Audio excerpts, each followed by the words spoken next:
زانی عورت کی توبہ کا طریقہ. اگر ایک شادی شدہ عورت سے کئی بار زنا سرزد ہو اور مختلف مردوں کے ساتھ اب وہ توبہ کرنا چاہتی ہے اور اسے بہت شدید ندامت ہے، تو اب وہ کیا کرے؟ کیا اس سے نکاح ختم ہوگا اور اس کی توبہ کے لیے کیا شرط ہوگی؟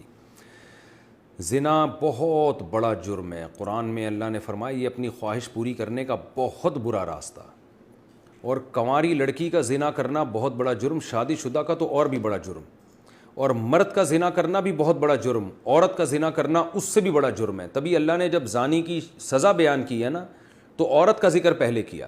قرآن ہر چیز میں مرد کو پہلے ذکر کرتا ہے، عورت کا بعد میں. چور کا ہاتھ کاٹنے کی باری آئی تو اللہ نے فرمایا چور مرد کا بھی ہاتھ کاٹو اور چور عورت کا بھی ہاتھ کاٹو. یہاں مرد کا ذکر پہلے، عورت کا بعد میں. لیکن زنا کی جہاں بات آئی، اللہ نے فرمایا زانیۃ والزانی فاجلدوا کل واحد منہما مئۃ جلدہ. زنا کرنے والی عورت کو بھی 100 کوڑے مارو اور مرد کو بھی. تو یہاں عورت کا ذکر پہلے اس لیے کیا کہ عورت میں زنا کی رغبت کم ہوتی ہے اور اس میں حیا بھی ہوتی ہے، اس کے باوجود اس کا زنا کرنا یہ بہت بڑا جرم ہے. مرد کا بھی زنا کرنا بہت بڑا جرم ہے. سزا اللہ نے دونوں کی ایک رکھی ہے، لیکن حقیقت میں یہ فرق ہے ان میں، یعنی عملی طور پر دونوں کی جرم میں فرق ہے. اب سزا اللہ نے ایک کیوں رکھی ہے؟ اللہ کی حکمتیں اللہ بہتر جانتا ہے. تو شادی شدہ عورت اگر زنا کرے تو یہ اتنا بدبودار جرم ہے کہ قرآن کہتا ہے کہ اگر یہ ثابت ہو جائے گواہوں سے اور اقرار سے ایک مخصوص طریقے سے، تو ان کو زمین میں گاڑ کے پتھروں سے ہلاک کر دو. تو اس لیے بھائی اگر کسی عورت سے بھی یہ جرم ہوا ہے یا مرد سے، تو یہ بہت بڑا جرم ہے، ہلکا نہیں ہے. اب اسلامی حکومت نہیں ہے، لہذا اللہ نے پردہ ڈالا ہوا ہے اگر جرم کے اوپر، تو اب سزا تو جاری نہیں ہوگی رجم والی، اور وہ اپنے اوپر خود سے جا کے جاری کروانا بھی کوئی شریعت میں اچھا کام نہیں ہے. اب یہ ہے کہ چھپ کے گڑ گڑا کے اللہ سے بہت زیادہ توبہ کرے.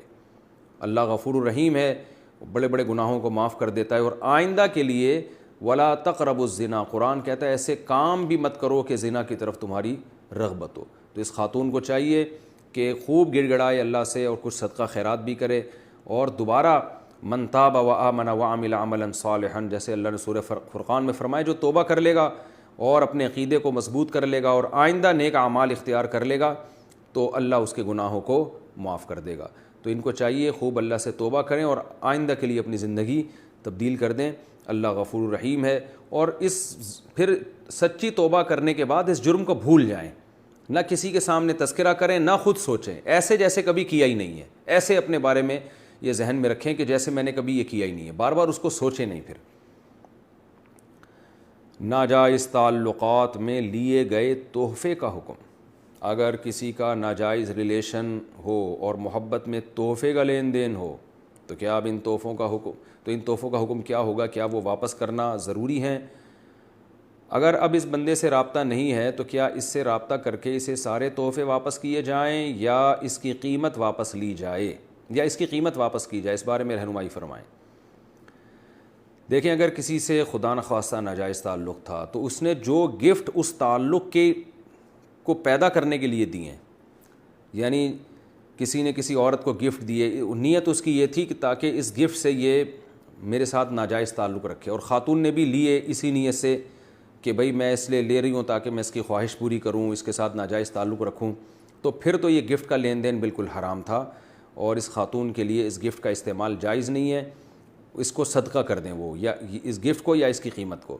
لیکن اگر ایسا نہیں تھا، گفٹ کی بیس یہ نہیں تھی کہ یہ تعلق برقرار رہے، تو ناجائز تعلق تو برا ہے لیکن گفٹ اس بیس پہ نہیں دیا گیا تھا، تو پھر اس گفٹ کا جو لینا ہے وہ گفٹ حرام نہیں ہوگا. ہاں یہ ضرور کہیں گے ناپسندیدہ ہے، نامناسب ہے. بہتر تو یہی ہے کہ اس کو بھی گفٹ یعنی اس کو بھی صدقہ کر دیا جائے، لیکن اس کا صدقہ کرنا پھر لازم نہیں ہے. البتہ یہ کوئی پاکیزہ اور حلال طیب میں شامل نہیں ہے یہ چیز، کیونکہ نامحرم مرد اور عورت کا کوئی اس طرح کا لین دین جبکہ ان کی نیتیں بھی ٹھیک نہ ہو، یہ بہرحال مکروہ اور ناپسندیدہ ہے، لیکن اس کو حرام نہیں کہیں گے اس صورت میں.